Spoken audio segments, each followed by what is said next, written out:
Learning about civics since the first grade. There was always a field trip to the fire station on Henry Street. We watched the same film about the firemen, policemen, and mayor who kept our community safe and orderly. The film's narrator reminded every boy, from Ellis Carter to the Jameses, the Anthonys, and every other pants wearer, that they too could grow up to be guardians of our community. We girls were reminded that we could look forward to becoming teachers, nurses, wives, and mothers. Poets were never mentioned. At the center, we had a civics lesson. We were being taught our rights as citizens and how to protect those rights when dealing with the police. Sister Makumbu used the word policeman, while Crazy Kelvin, who filled in for Sister Pat, preferred to say the racist pig. He broke our rights down step by step, as if there was no time to lose. Any given day, a police car could stop my sisters and me on our way from the Safeway market and search our bag of groceries. We had to be armed with our rights. As the lesson went on, it seemed like all Crazy Kelvin wanted was to get us to call the police the pigs. He started with Hirohito. My man, Hirohito, who knocked down your door and arrested your father? Hirohito's face fell to the table. He looked worse than when Sister Makumbu asked him to revolve and spin around the sun. He picked at a flaky piece of skin on his thumb. Normally I'd think, ooh, nasty boy. How disgusting. Instead, I felt sorry for him with Crazy Kelvin poking at him. Hirohito answered, "The police." Crazy Kelvin said, "The who?" Hirohito said, "The Oakland police." That wasn't good enough for Crazy Kelvin, whom we had to call Brother Kelvin in the classroom. He looked like a bony, big-beaked chicken going, "The who? The who?" It was like the time he shouted black girl at my sisters and me, while we shouted back colored girl. It didn't take sharp eyes to see Sister Makumbu was annoyed with her helper and, as usual, stepped in to put an end to it. Crazy Kelvin was supposed to talk to us about our rights, not to stand there going, "The who? The who?" Big Beak Crazy Kelvin wasn't done. He said, "The pigs broke down the door of a Vietnam War hero's house. The pigs handcuffed him without respect for his rights as a citizen. The racist pigs then separated Brother Woods from his family because he dared speak the truth to the people." Hirohito tried to show no change in his face, but he was changing on the inside, where people change when they're sad or angry. He looked directly at me, then looked away. I felt like I was supposed to say something to him, but I didn't know what. Sister Makumbu thanked Brother Kelvin for being our guest speaker and showed him to the door. Fern tugged the hem of my top. "I don't like him, surely don't." I glanced Eunice Ankton's way. I just found out what she'd meant when we were out by the water fountain. That Hirohito's father was in prison for speaking out to the people. Hirohito's father was what Sister Makumbu called a freedom fighter and a political prisoner. Although, now that I knew, I didn't find any satisfaction in having found out. Imagine, to have your father sitting down eating dinner or shining his shoes while watching TV. To have your front door blown off its hinges and the police rush in. To see your father in handcuffs led away. Hirohito didn't have to imagine. He knew. I'd been scared once. Truly scared for Papa. It happened 2 summers ago. Big Ma had gone back to Alabama ahead of us to visit family and take care of her house. We had packed up the Wildcat and driven down to Alabama so my sisters and I could stay there for the summer. We'd been driving all day, all night. Talk about being a long way from home. If we needed to stop, we found a gas station or a nice colored family to open their home to us. As we drove deeper south, down dark highways and even darker back roads, I felt like Dorothy in The Wizard of Oz. I told myself, "Delphine, we are no longer in Brooklyn." Papa had pulled the car off the road so we could catch a few hours of sleep. I remember Vonetta snoring on one side of me, Fern with Miss Patty Cake burrowed into my side. Somehow I managed to find myself snoring with my sisters and Papa. Then there'd been a loud rap against the window. Balls of flashlight ghosts had flown all around the back and front seats, all over our faces. It'd been a state policeman. Papa had rolled down his window and shown the state policeman his license and said he was driving his girls down to see their grandma in Alabama. The state policeman hadn't offered directions. He hadn't called Papa, "Mr. Gaither, sir," or "Citizen," like the helpful police officer in our Civic Pride film. I heard what that state policeman called Papa. I heard it all right. I held on to Fern tight, afraid for Papa, afraid Papa might talk back or fight back. When we had arrived at Big Ma's, I'd expected that Pa would have told Big Ma all about it. How we couldn't stop and pee anywhere we wanted to. How the state policeman had rapped on the window. What he called Papa. How Papa hadn't hauled back like Cassius Clay and socked the policeman's jaw into the next county. Papa could tell some stories. He speaks them so plain, you believe every word. I knew Papa would have entertained Big Ma. When Big Ma asked, "How'd the trip go?" Pa had said, "We made it down, sure enough. You know, Ma, same old, same old." Rally for Bobby. When Sister Pat pinned the picture of Bobby Hutton to the wall next to the other revolutionaries, I learned who he was. I finally read about him in the Black Panther newspaper. The article reported how the people wanted to name the park after Bobby. The article also retold what had happened to him. I kind of remembered having watched the news with Big Ma a few months ago and hearing about the shooting in Oakland. Now the shooting seemed closer, more real. Bobby Hutton was the first member of the Black Panthers, other than the leaders. He was so young, the Black Panther leaders, Huey Newton and Bobby Seale, made him get his mother's permission to join.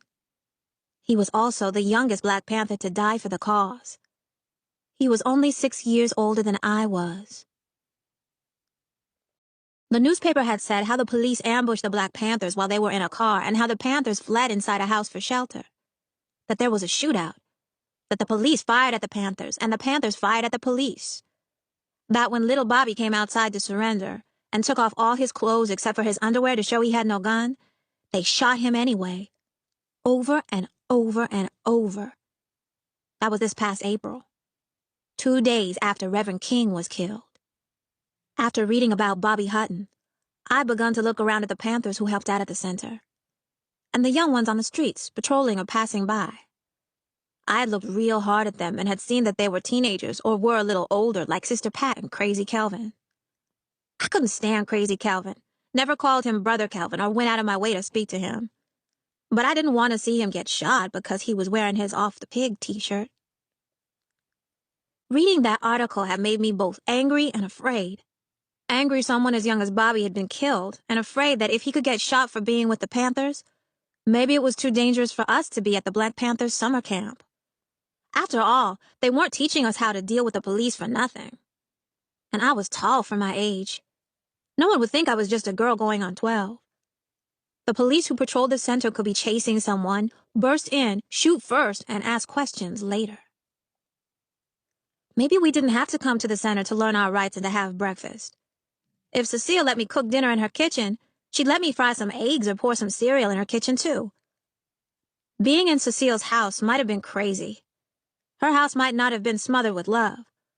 But being in Cecile's house was at the very least safe. We were better off in that green stucco house with Cecile. What would Papa have said if he knew I was bringing Vonetta and Fern to a summer school where police cars drove by to see what we were doing? I was supposed to look after Vonetta and Fern, not put them in danger. I wished I hadn't opened up that newspaper. I wished I could go right on thinking we were having breakfast, painting signs, and learning our rights. I wish I didn't know that I was marching my sisters into a boiling pot of trouble cooking in Oakland. But it was too late for wishing. I knew full well what I knew. I could barely give Sister Makumbo my full attention. She said we would be attending a rally 2 Saturdays from today. Something about freeing Huey and naming the park across the street after little Bobby Hutton. Hearing Bobby Hutton's name had shaken me out of my thoughts. My hand shot out before I had words formed in my mind. I knew rally meant protest, and that protest could mean riot. After all, I read the papers. I watch the evening news. A protest was never a love-in. Sister Makumbo was still smiling when she recognized me. I bet she thought I was going to talk about the newspaper article or say something revolutionary. I said, "I'm sorry, Sister Makumbo, but my sisters and I can't go to the rally." I knew I surprised her because I'm not an I can't kind of person. I might as well have said, "We didn't come here for the revolution." Sister Pat said, "Don't worry, sis. I know Sister Nzilla. She'll let you go." I got over her saying she knew my mother when I barely knew Cecile. Besides, I have bigger fish to fry. I said, "It's not my mother who's saying no. I'm saying no. We can't go." Then Vonetta called out, "We can too go to the rally." And Fern said, "We surely can." Vonetta and Fern didn't know what they were saying. They just didn't want to be left out of any activity concerning those Yankton girls or that Hirohito still wearing his same old Oakland Raiders jersey. Sister Makumbu asked for respect and order in the classroom. We quieted down. She said she would speak to me later and continue talking about the rally and honoring Bobby Hutton and freeing Huey. Then she said the very thing that was sure to defeat me. She said, "We have been asked to do a special presentation at the rally." My sisters' faces lit up. "We could perform a play, do a group dance, or recite poetry. Or if anyone has a special talent to display, you can do that too." I was sunk. Talent to display was enough to sway Vonetta and Fern. There was no way to keep Vonetta from throwing herself on stage after Sister Makumbu said those 3 words. Vonetta is all ham and show. Any occasion, even a riot in the making, would have been good enough to perform at. Fern is no better. She sings like a bird, is cute, and like Vonetta, cannot resist the lure of applause and attention. I don't have anything to be vain about. I have no talent to show. Even if I did, I have no desire to throw myself before people for their applause. I dance because the lessons are paid for, and Papa feels all girls should dance ballet and tap.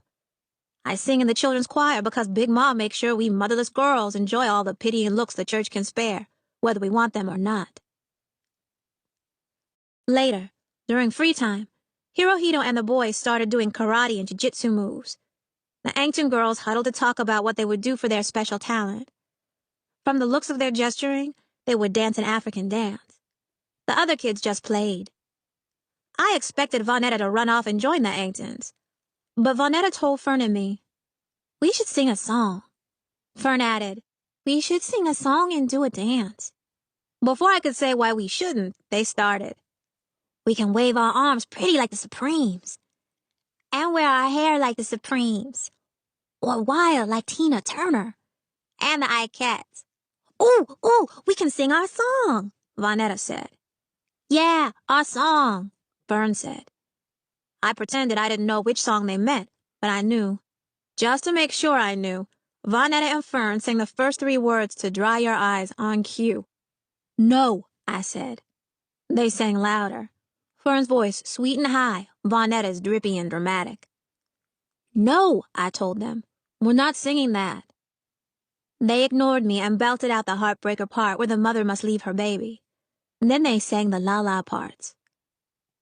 By now, everyone looked our way, so I hushed Vonetta and Fern, whose eyes shone with life and sparkle. I had no hope of reeling either back to their good common sense.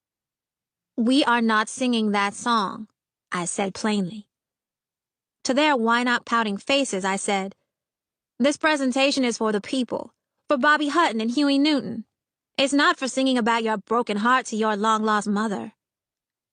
But they insisted on Brenda and the Tabulations. They insisted on letting the world in on their longing for a mother who wouldn't cook a meal for them. I put my foot down. "We cannot sing that song." "Can too," they started. Vonetta said, "And then she'll come to the talent show and see us on stage. And see how good we are." It didn't seem right that they thought singing and dancing would change Cecile into someone who cried for her long-lost daughters, or fried pork chops and made banana pudding. Cecile wasn't that kind of mother, if you wanted to call her one at all. Her name might have changed. She might have been living on the other side of the country. But Cecile was plain old Cecile, just crazier and scarier than I remembered. I told them outright. We could sing Dry Your Eyes, like Brenda and the Tabulations, and dance like the Ikettes. Cecile won't come to the rally and cheer us on. They said I was wrong about Cecile, and wrong about what we could and could not sing for the talent show. I said, "Those people aren't rallying for a TV set. They're rallying to free Huey and to change the name of the park. The mayor, the judge, and the police aren't going to just say, 'Fine by us.' There's going to be trouble cooking at the rally." Vonetta sang, "Spoil sport, worry ward." Then Fern joined her. I said, "Fine, but I'm not singing with you." Sister Makumbu said she needed help with something. Everyone raised his or her hand, but she called my name even though I kept my hand down. I couldn't say I was surprised. Sister Makumbu said, What's troubling you, Sister Delphine? Why don't you want to participate in the rally? Sister Makumbu, it's all dangerous. Just being here at the center is dangerous. She was silent for a while. I see. That meant she wasn't going to lie to me. I wanted to still like her. I couldn't if she lied to me. I have to look out for my sisters, you know. Sister Makumbu said. We look out for each other. The rally is one way of looking out for all of our sisters. All of our brothers. Unity, Sister Delphine. We have to stand united. I was thinking alive. We have to be alive. Wouldn't little Bobby rather be alive than be remembered? Wouldn't he rather be sitting out in the park than have the park named after him? I wanted to watch the news, not be in it. The more I thought about it, the more I had my answer. We were staying home tomorrow, and the next day, and the day after that. We certainly weren't going to be in no rally.